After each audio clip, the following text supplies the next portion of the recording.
مساء الخير عليكم. النهارده هنعمل مع بعض كيكة سهلة وسريعة جدا وبسيطة، وهتعمليها بمنتهى السهولة وطعمها خطير جدا.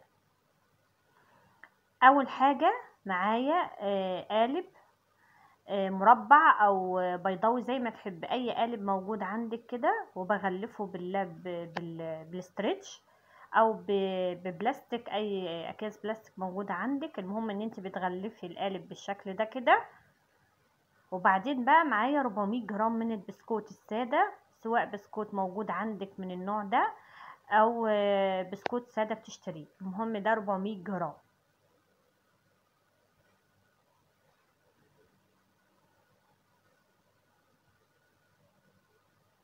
ومعاه شوية من الحليب، وابتدي امسك البسكوت وانزله كده في الحليب، يعني ببله في الحليب وبرصه في القالب. بصوا، هي وصفة سهلة جدا وسهلة وسريعة وطعمها حلو، يعني اللي حابين يعملوا كيكة سريعة وفي نفس الوقت بتبقى ناجحة معاهم، لانها طبعا بسيطة جدا. برص البسكوت بالشكل ده في القالب كله، رصته كله بالشكل ده كده. بعدين بقى باقي البسكوت بكسره،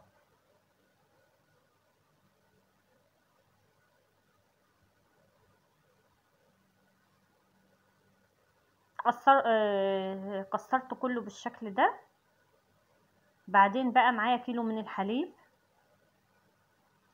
ومعايا 3 معالق كبار من النشا، ومعلقتين كبار من الكاكاو الخام.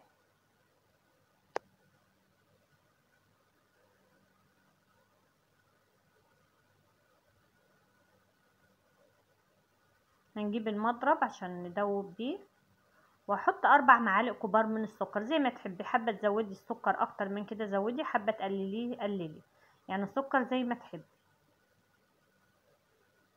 وهحط عليهم الكاكاو زي ما اتفقنا. الكاكاو معلقتين كبار، بتبقى المعلقه مليانه بالشكل ده، وبحطهم على الحليب، وادوب بقى السكر مع الكاكاو الخام مع النشا.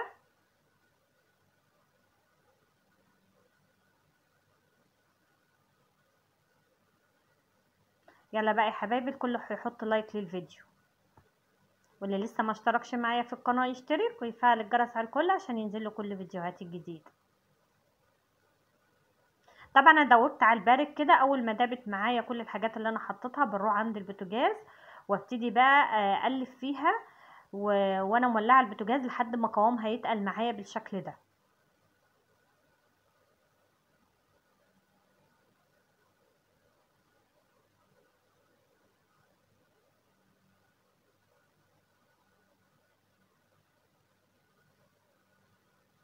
كده تمام جدا، قوامه بقى كويس جدا.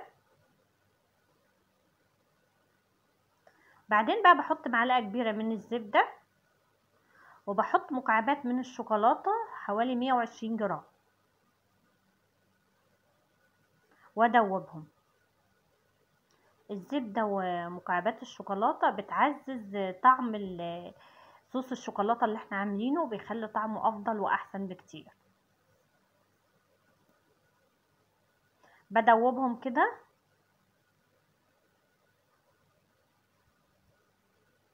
بحط بقى رشه من الفانيليا عشان تدي ريحه وطعم حلو، سواء فانيليا سايله او فانيليا بودر مفيش مشكله.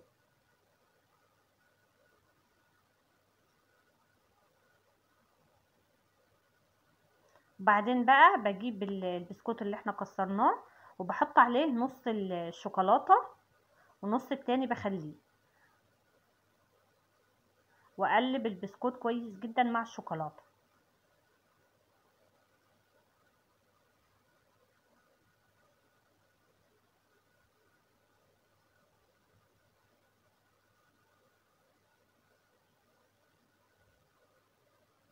طبعا الشوكولاته البسكوت بيشرب من الشوكولاته اللي احنا حطيناها بالشكل ده، وبيدي طعم جميل جدا. وكمان بعد ما بتبرد بتتماسك معايا وتديني قطع كيكه خطيره جدا. بعد كده بجيب القالب اللي احنا عملناه وببتدي احط فيه الخليط.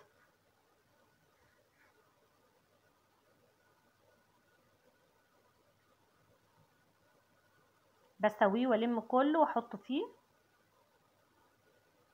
بسويها كويس جدا بالشكل ده ولميته، وطبعا نص الكميه سايباه زي ما هو. نص كميه الشوكولاته في الحله لسه هنكمل بيها. وبعدين بقى بقفل عليها ببسكوت، باكو كده بسكوت تاني بنقفل عليها من على الوش فوق.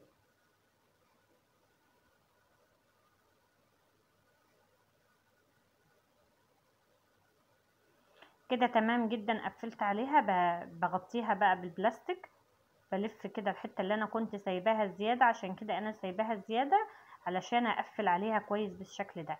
فخدي بالك وانت بتحطي البلاستيك في القالب تكبريه شويه بالشكل ده من الجنبين عشان تعرفي تقفلي كويس عليها بعد ما تخلصي. كده قفلت عليها، باخدها بقى احطها في التلاجة لمدة ساعتين وارجع تاني نكمل مع بعض. كده بقى بعد ساعتين ما حطيتها من التلاجة ببتدي بقى افتح عليها وهطلعها من القالب.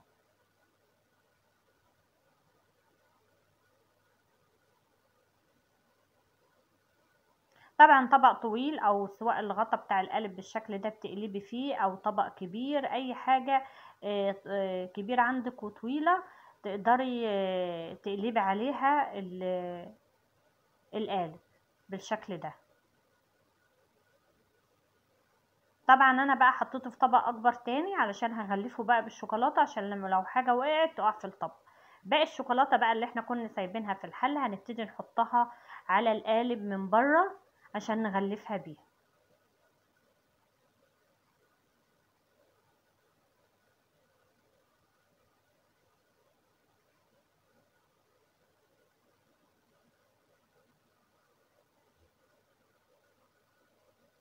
بغلفها كلها كده الجناب ومن فوق، وبغلف كل حتة فيها. كده تمام جدا، غلفتها كويس جدا. شوف شكلها جميل خالص وريحة الشوكولاتة تحفة بجد. باخدها بقى احطها في التلاجة لمدة ساعتين مرة كمان، وبعدين برجع بقى اطلعها من التلاجة عشان تبقى الشوكولاتة اتمسكت معايا، وبعدين بقى ارجع اقطعها بالشكل ده. هقطعها معاكم واوريكم هي قد ايه شكلها جميل جدا وطرية وتحفة بجد، وطعمها وريحتها خطيرة جدا، وكمان شكلها مميز. يعني الكل بتعجبه من شكلها، وخصوصا الاولاد بتعجبهم الاشكال الجديدة بالشكل ده، وفي نفس الوقت سهلة وبسيطة جدا ان انت تحضريها وسريعة كمان.